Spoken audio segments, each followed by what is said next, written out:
CR101radio.com, podcasts, and more. This is R.J. Rushdoony, Easy Chair number 82, October 23, 1984. Well, first of all, I'd like to deal with a subject that I wrote a somewhat long letter to someone abroad about. A young man, a graduate student, very, very able, who is writing a thesis or a dissertation, I forget which, about certain aspects of my writings. And I explained to him what my perspective on my writings in theology is. I'm going to be writing on this, and already have done a little bit towards it, but I'd like to share some of the thinking that will go into this work with you. Now, when we look at the history of theology, we find that it is indeed a rather unusual and checkered one. First of all, in the first period of the history of the Church, for 6 or more centuries, the theologians were men involved in the life of the Church. Men who were active as pastors and then as bishops. These were men with a background in the world. They were often former lawyers. Moreover, because the Roman Empire was incapable of delivering justice to the peoples, the result was that the people increasingly went to the church courts for justice. Because in 1 Corinthians 6, Paul told the church that they were not to go to ungodly courts for justice, but to seek it in their own midst, that the saints were to judge the world, that is, to govern the world, using the word judge there in the same sense as in the book of Judges. They were therefore to decide all cases at law amongst themselves. And so the Christians did precisely that. Before very long, the reputation of the Christian courts had so grown that the unbelievers were going to the church court to have their problems settled. And the church elders or the church courts were made up of men with a background of knowledge and experience, not only in Scripture, but in the problems of the world. The net result was that after a few generations, whether you were a Christian or non-Christian, if you wanted justice, you went to the Christian court. This had proceeded so far that when Constantine became emperor and a Christian, he saw no use in continuing the facade of a system of courts when people were bypassing them. So he simply ordered that from there on, every man who was elected as bishop would have to be at the same time a Roman magistrate. He would have to dress as a Roman magistrate and would provide justice for any and all. Well, this was no problem for the bishops. They immediately continued their work and took over more and more of the work of civil and sometimes criminal cases. Now, one of the things we must remember, and I've referred to, I believe, before, is that to this day the garb of a bishop remains the same, the garb of a Roman magistrate, so that in his garb, his mitre, his staff, he is a Roman magistrate. Well, this meant that for some centuries the theologians were men who were pastors and bishops, men who had a background of dealing with the problems of the world. This is why the theology of the early church is not easy reading for people today because we are used to textbook theology. The theologians then dealt with issues as they arose and developed their theology in terms of the issues. However, little by little, this gave way, the pastor and bishop as theologian, to the monk as theologian.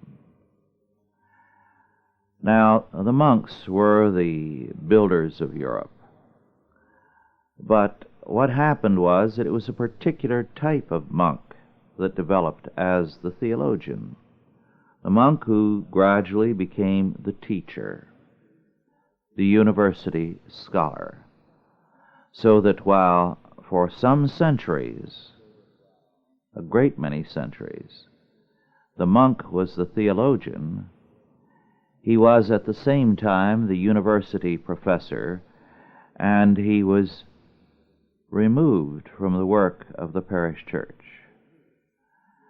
The culmination of the monk as theologian, of course, was Martin Luther, the last great monk theologian.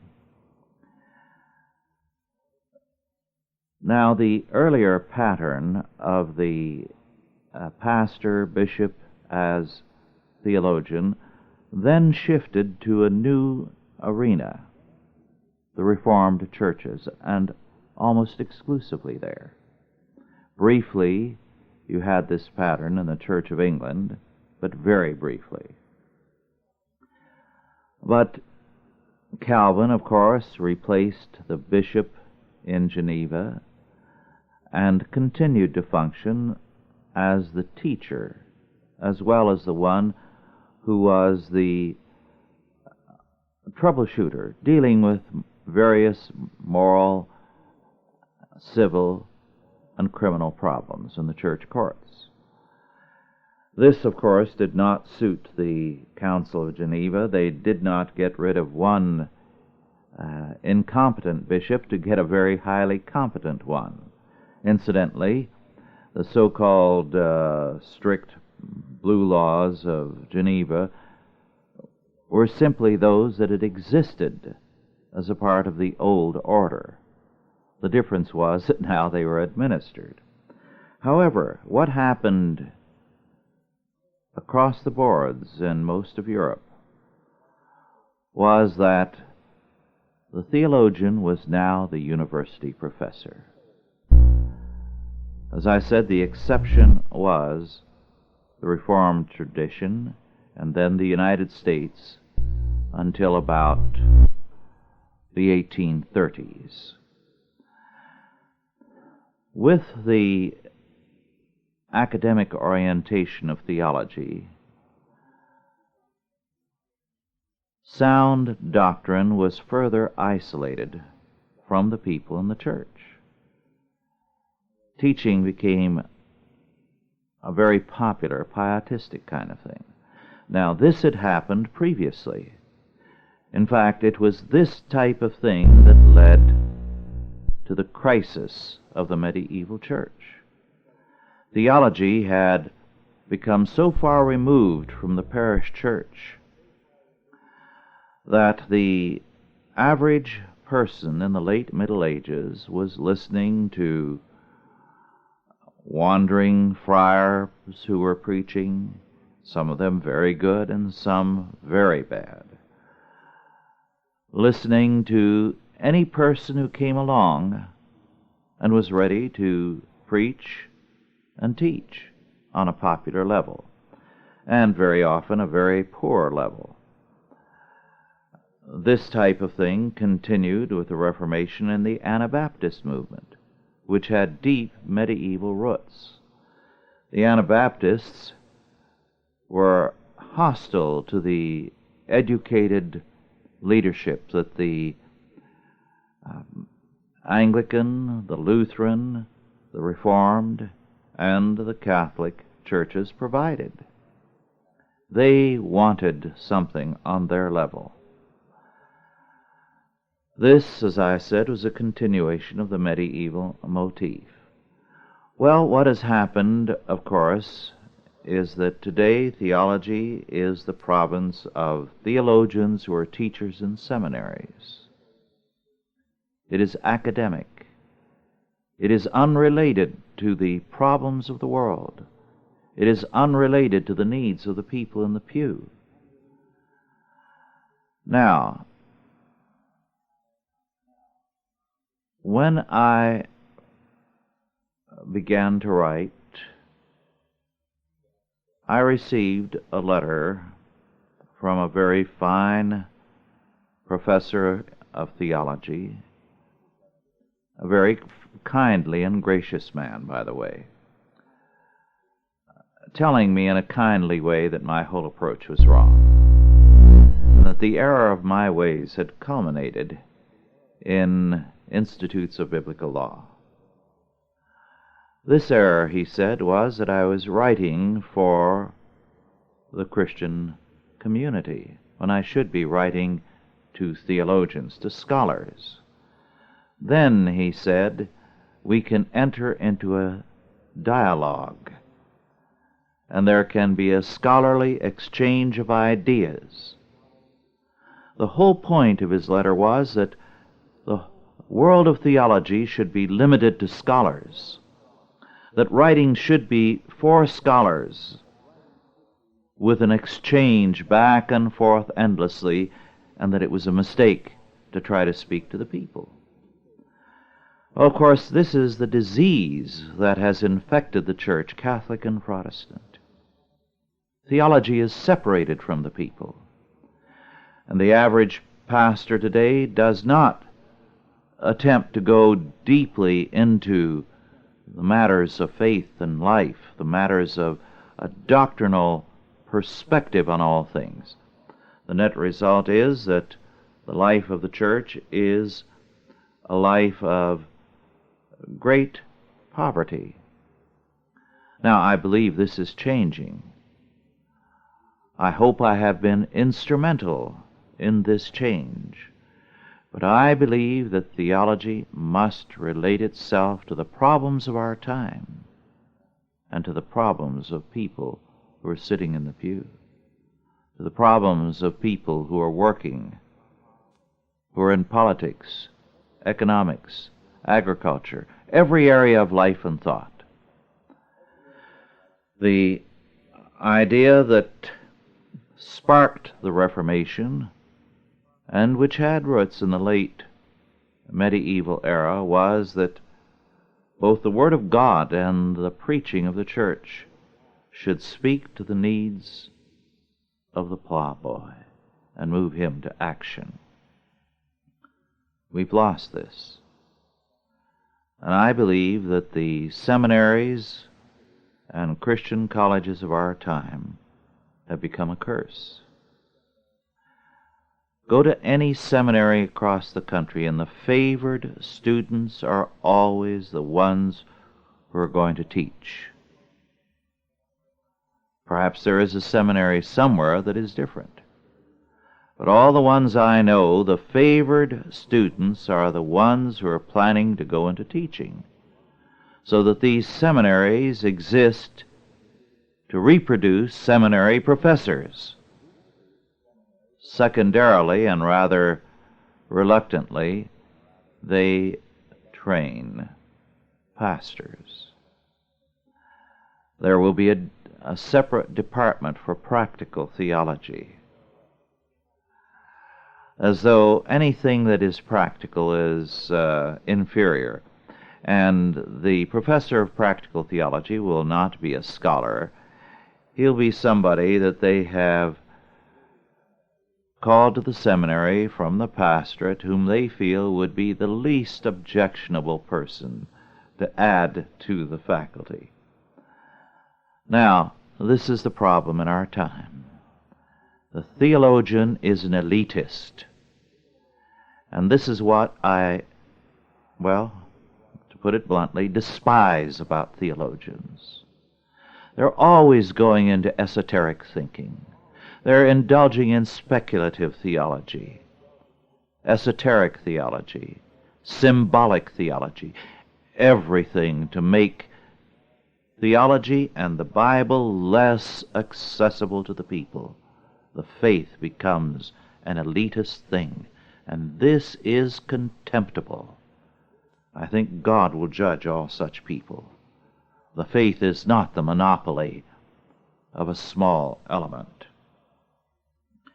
Well, I got a little wound up on that and took more time than I had intended.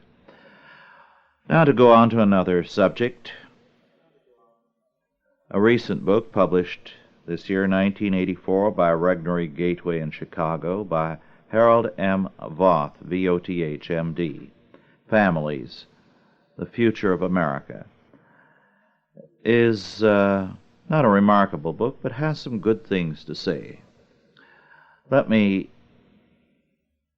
quote from page 45. The two most fundamental taboos of civilization are cannibalism and incest.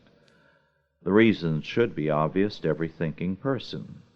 The prohibition of sexual relations within families is a key element in personality development and the civilizing process. The very fact that serious consideration is being given to adopting a permissive attitude toward incest is unquestionably the most serious sign of all with regard to the decay of our society. The abolition of the incest taboo would be the end point of the current trend in society toward ever greater direct gratification of the instinctual side of life. Some gratification is, of course, necessary, but much of our instinct and energy forms the basis for the creative process and cultural development. Cultural growth is lagging.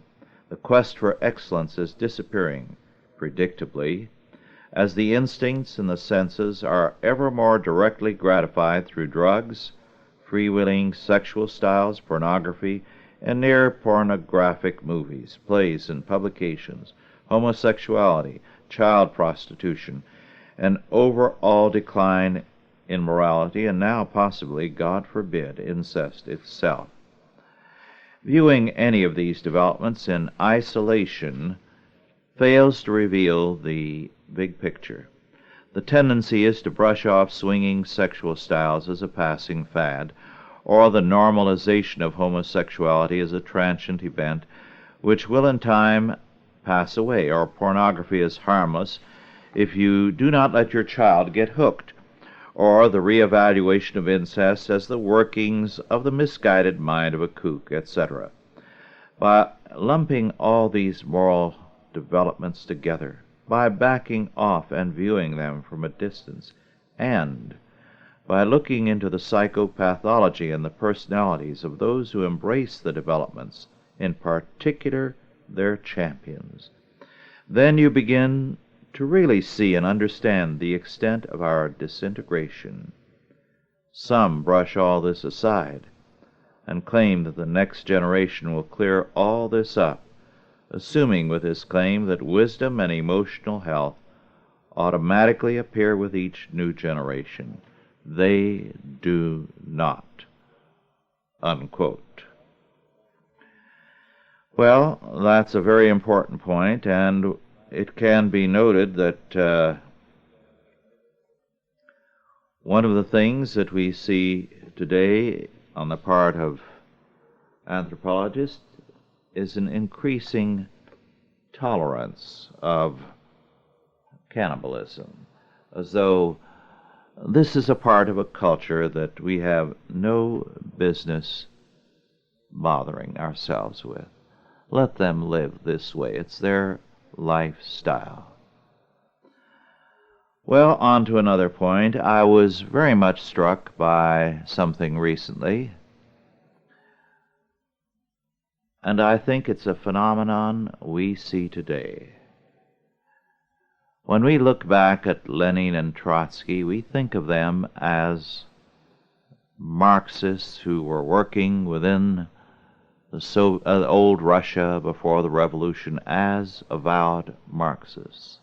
This is not true. They called themselves and their party The Social Democrats.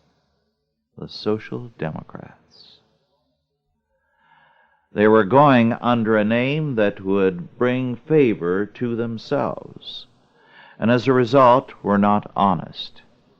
Well, we only have a limited number of people in this country who identify themselves as communists or as socialists. We have a great many such who call themselves Republicans and Democrats. Now to another work, not a recent one. This was published by St. Martin's Press in 1982, and I don't think is in print, although it possibly could be. It was edited by Robert W. Whitaker, Whitaker, The New Right Papers. The contents vary in quality. Some of the essays are excellent, others of indifferent value. I thought this from an essay by Robert J. Hoy was interesting, and I quote, "The exquisite hypocrisy shown by some liberals during the textbook protest was epitomized for me by the editor of the Montgomery County, Maryland Journal. He ridiculed the actions of those who oppose certain textbooks because of their obscene passages. Yet when confronted by a local parents' group, he refused even to publish those portions of the textbook being criticized, because he explained they were too vulgar to print in his newspaper. That is, too vulgar for his adult readers in one of the most sophisticated counties in America, but not too vulgar for 9-year-olds in West Virginia." Unquote. Then another fact of interest, and this is from an essay by Ronald F. Docksey, The Other Sector, and I quote, "The Salvation Army beds and feeds 6 times more people who would otherwise sleep hungry on the street than the sum of all the federally supported welfare projects in New York City." It was a private effort marshaled by the Upjohn Foundation, working with the Systems Development Corporation, which first worked out a national campaign to train the structurally unemployed, and it is still doing it more successfully than the federally funded Comprehensive Employment and Training Act, CETA, projects. America's 350,000 churches with 122 million members own assets worth $31 billion. With this, they tutor underprivileged children, work to improve neighborhoods, fund low-cost, low-income housing projects, and foster home health care projects. Last year, Americans spent $6.2 billion on the elderly relatives living with them, senior citizens not wanting institutionalization in a nursing home, which is often seen by these senior citizens as a prelude to death. Despite institutionalized Medicare, Medicaid incentives for such nursing home institutionalization, making it more economically attractive to go the nursing home route, these citizens chose private action. Kiwanis, Rotary, Civitan, and Lions Clubs, Chambers of Commerce, Masonic Lodges, Knights of Columbus, the Church of Latter-day Saints, and hundreds of other religious, civic, and fraternal service organizations with over 48 million members work more than bankers or civil service employees' hours to improve their communities and nations. Hundreds of labor unions with 21 million members not only bargain with their respective bosses, but run hospitals and nursing homes, build retirement centers, fund civil rights projects, and hold community fund drives. There are 650,000 organizations in the United States, all of which file with the Internal Revenue Service every year a statement of their receipts, expenses, assets, and liabilities. The total assets of all these non-profit organizations, excluding corporations, is $531 billion, using 1979 figures. They perform various kinds of charitable work, projects of a greater variety and scope than the conventional images we associate with the word charity would reflect. We are not only talking about hospitals, churches, and the Salvation Army.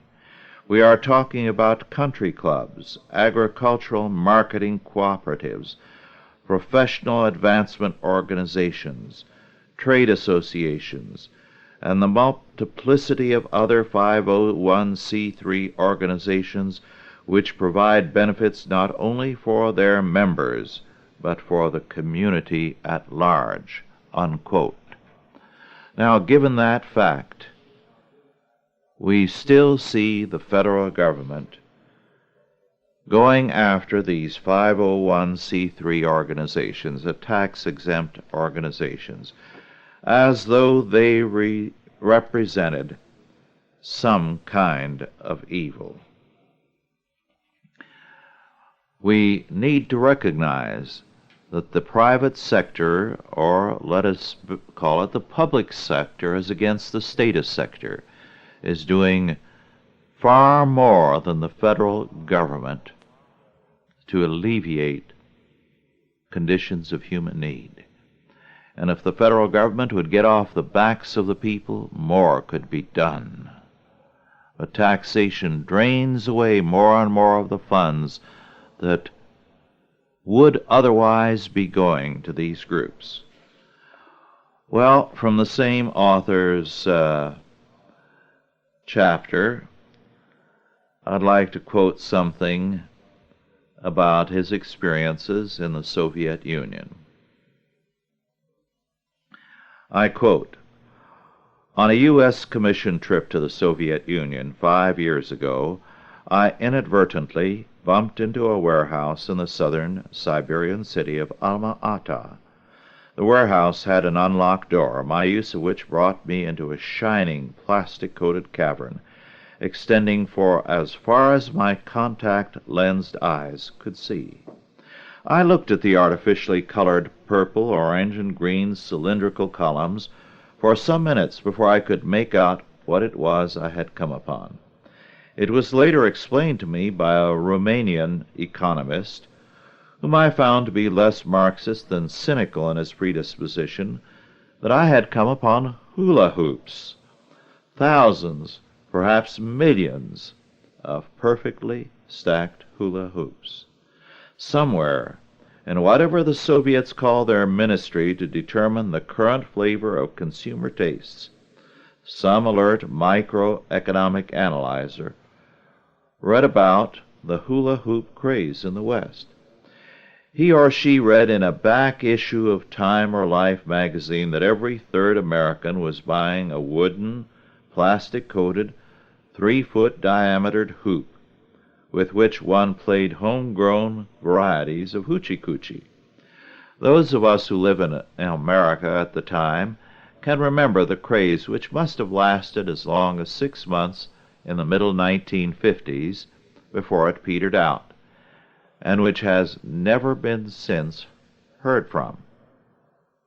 The American magazine our Soviet Minister for Consumer Tastes official must have been reading was probably published during the second year of Eisenhower's first term. Perhaps the passing scene contributed to the fact that the 1973 manufactured Soviet hula hoops never became a big seller.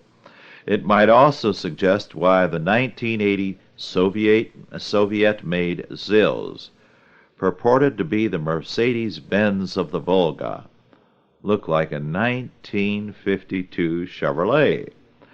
Why Soviet shoes look as if they were made for Disneyland cartoon characters, and why Soviet toothpaste tastes like plaster.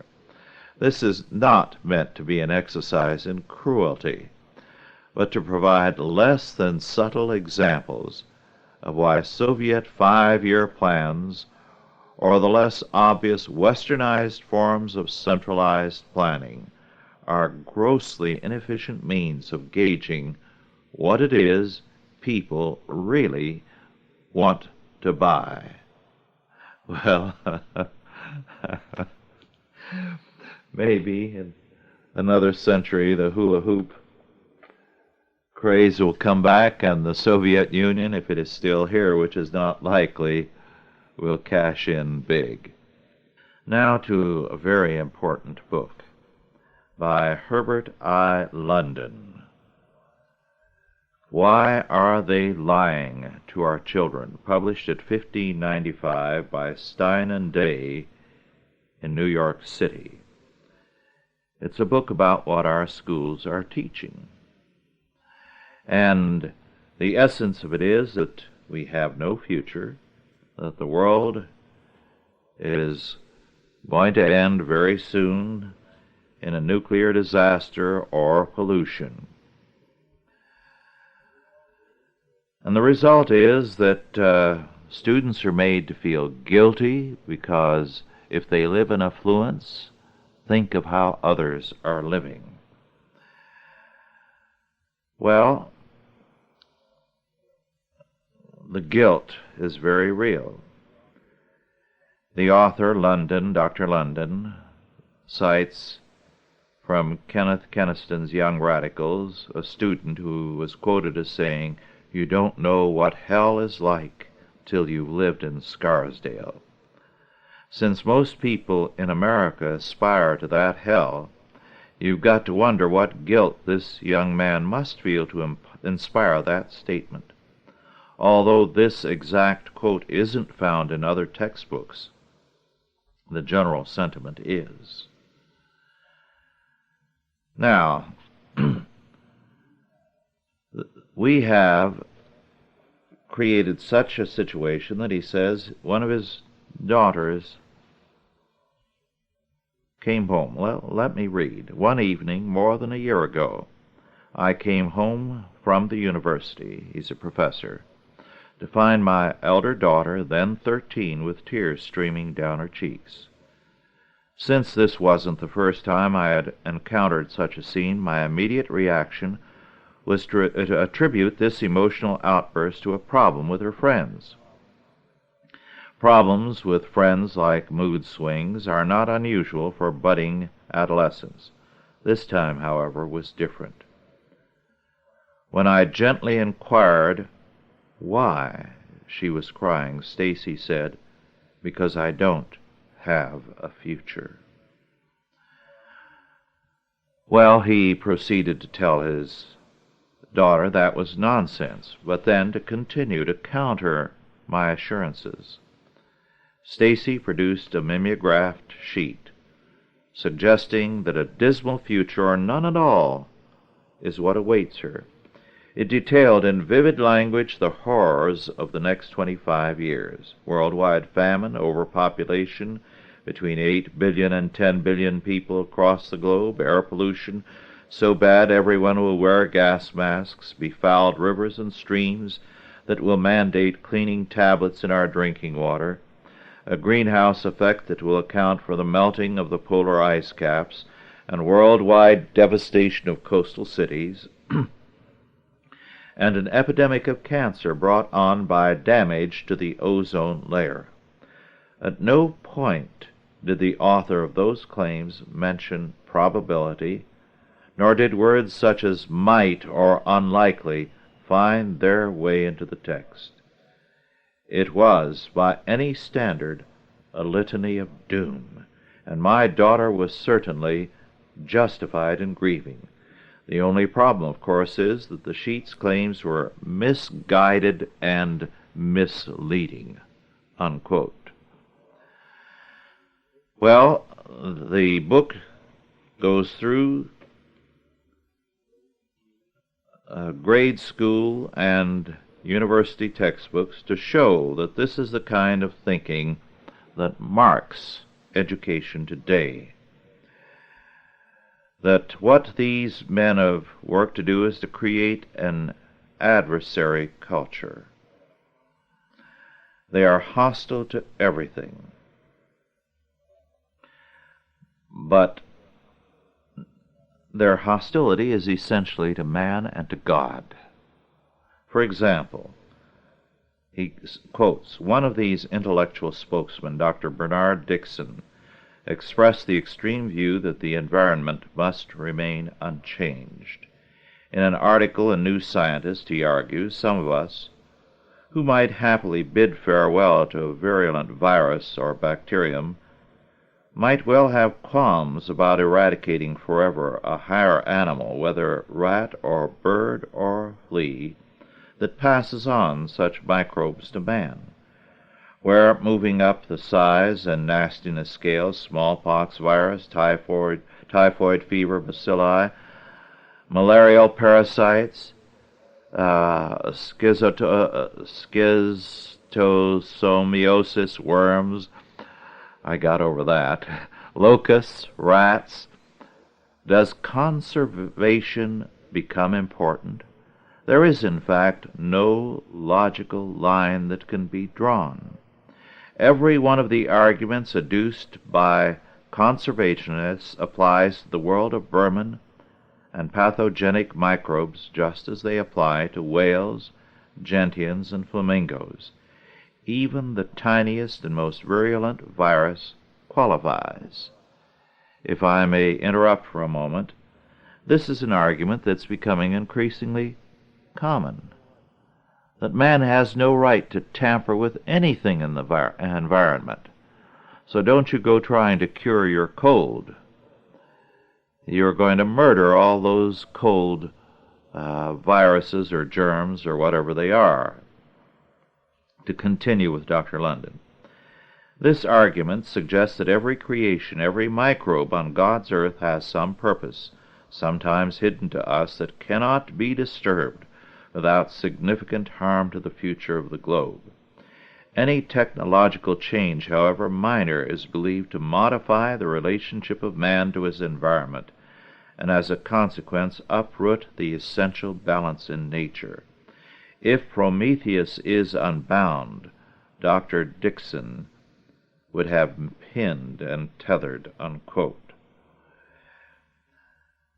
Now, the assumption here is that nature is perfect as is,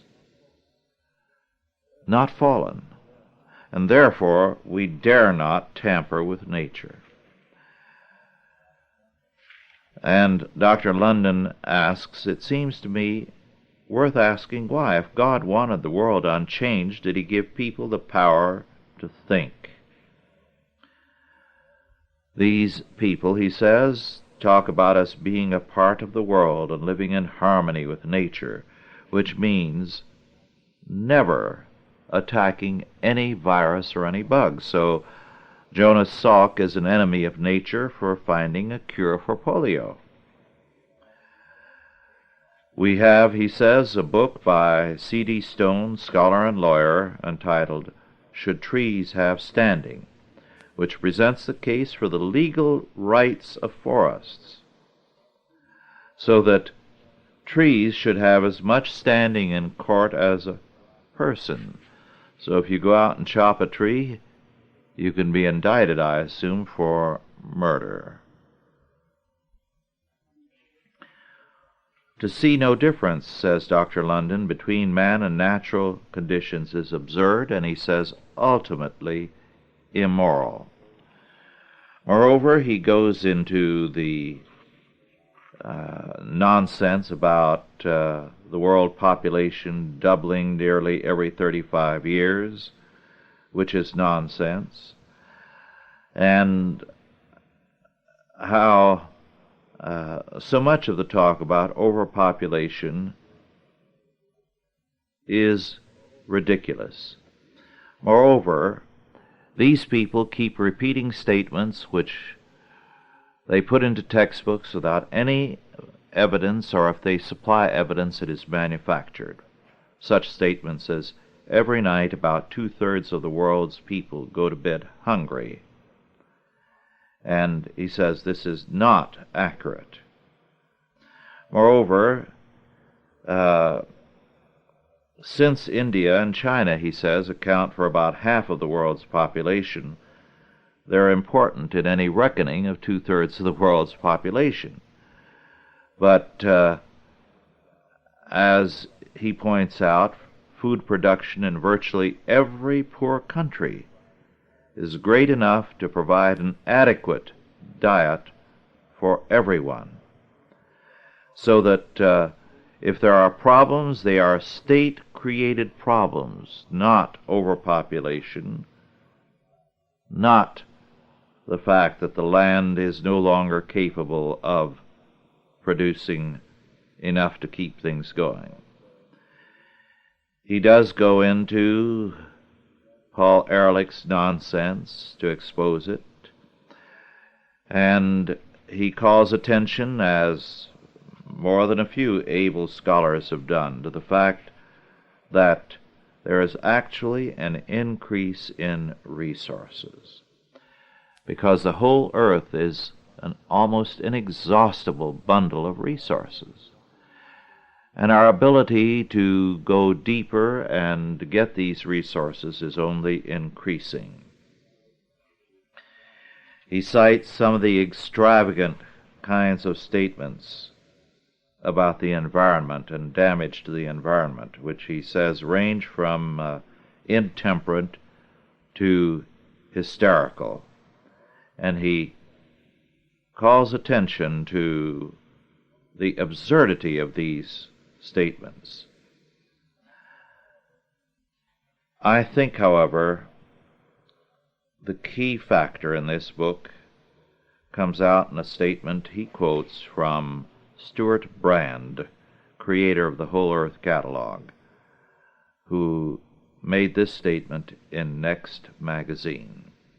And I quote, "We have wished, we eco-freaks, for a disaster or for dramatic social change to come and bomb us into the Stone Age, where we might live like Indians in our valley, with our localism, our appropriate technology, our gardens, and our homemade religion, guilt-free at last," unquote.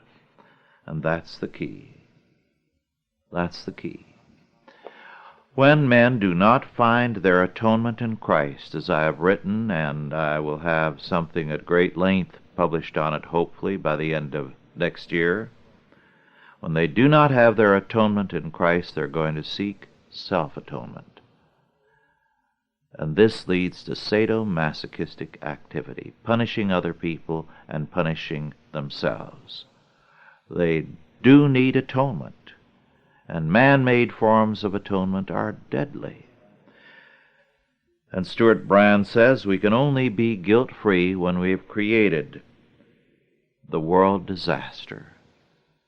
So these people, whether they are eco-freaks writing in popular publications, or professors writing textbooks, or men in Washington and Moscow and other capitals,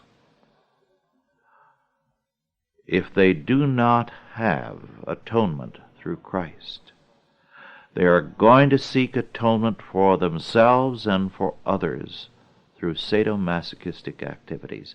And this is why the world is again and again in very serious trouble. Man-made troubles, man-made disasters.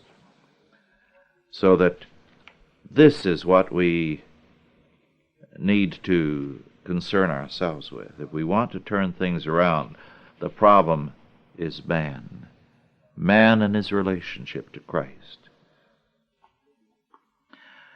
In the conclusion, Dr. London, who is a dean at the New York University, as well as holding a number of other positions, Dr. London asks some key questions to the advocates of gloomy predictions.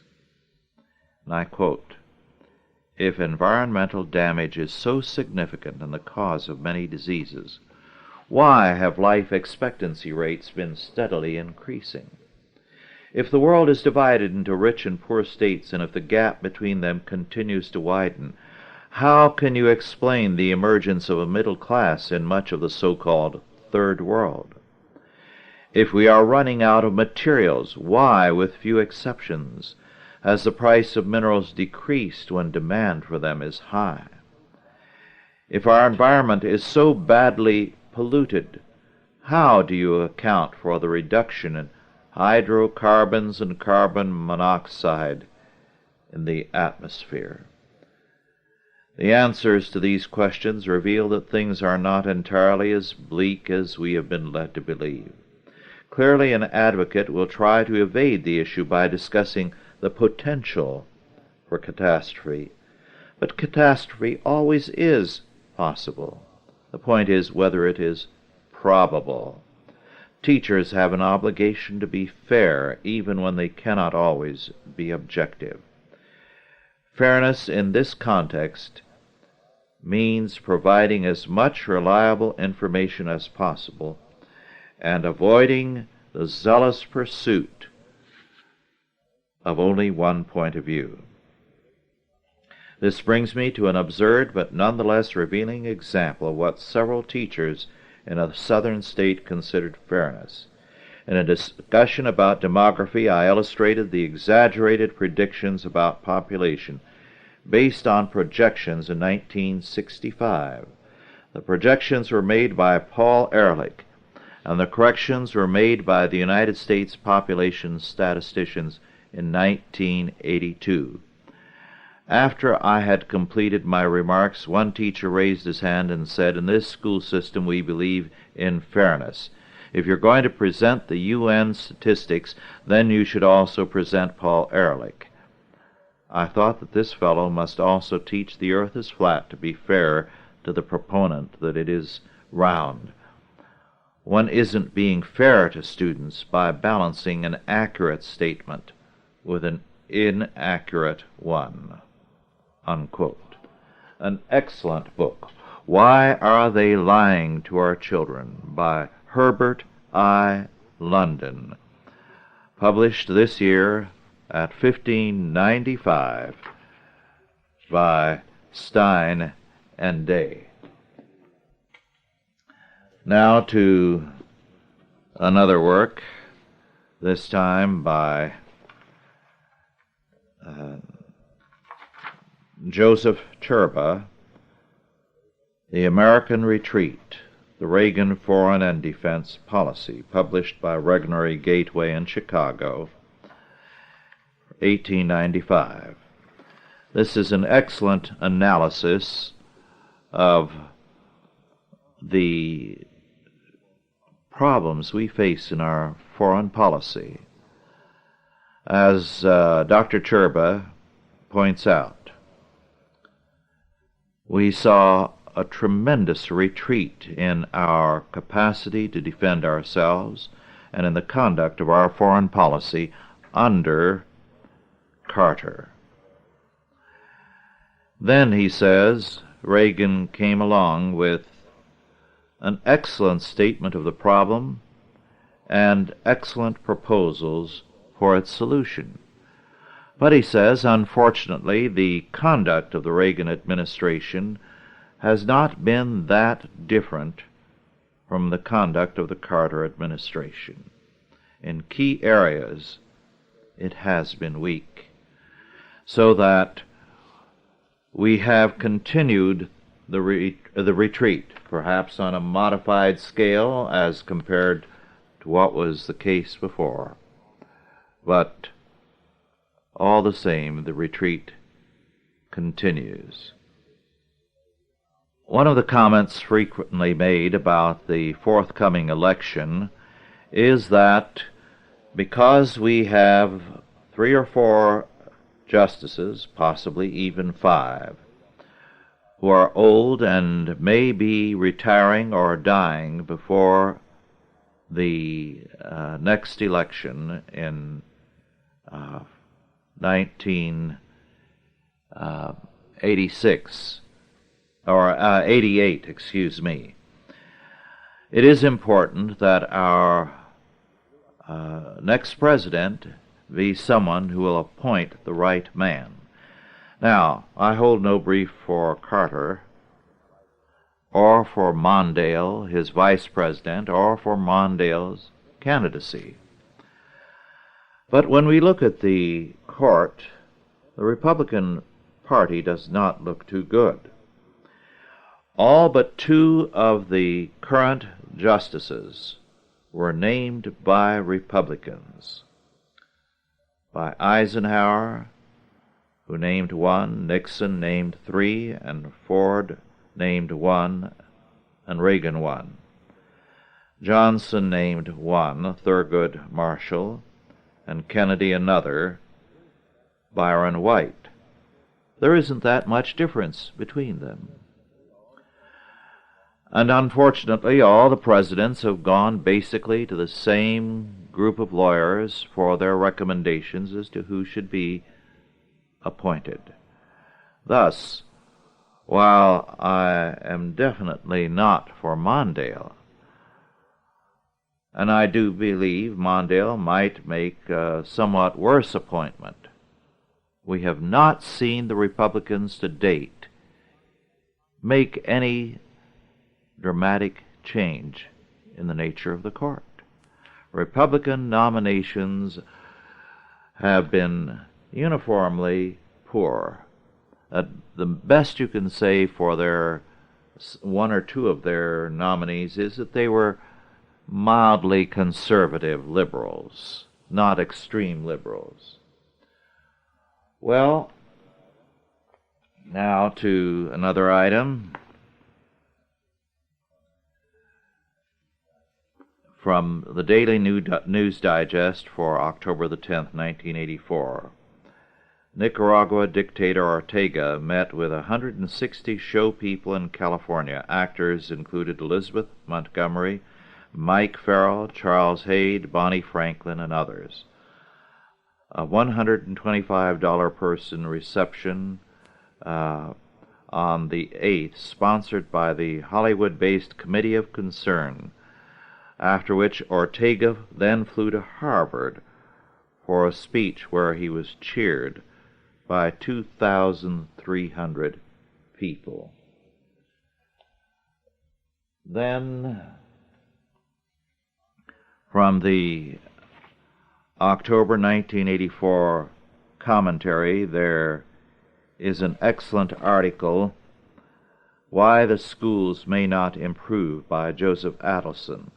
In the course of this, he calls attention to the defensive tactics of the educational lobby and of the media. And he says, here are the major themes used to defend the state schools. Things really aren't so bad. Some things may not be good, but others are first-rate.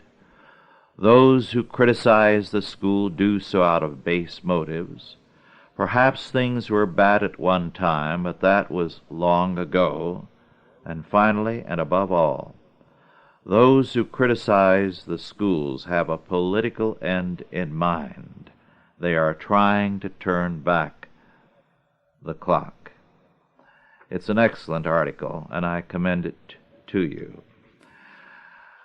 Then you might look at Naming Day in Berkeley by Louis Rappaport, who describes his return to Berkeley from Israel and meeting with a lot of his fellow radical students of some years ago, and going to a naming ceremony.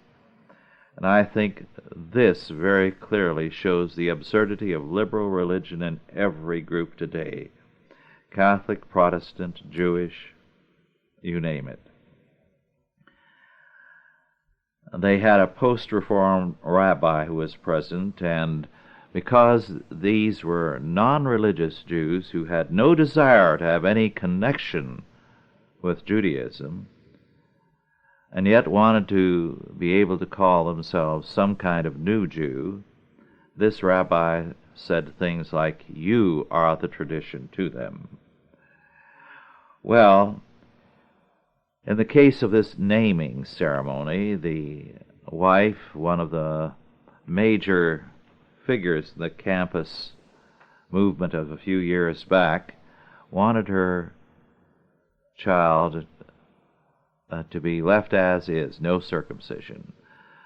But the father, who was against everything that his heritage involved, still felt that the child should be circumcised. That one thing alone should mark some relationship to his past. Now let me quote. So they reached a compromise. A doctor came over, and he did a partial solution, the 50% solution.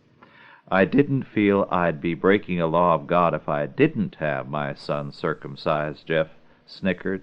It wasn't a theological question at all. Well, at every turn we see our liberals making the descent into insanity.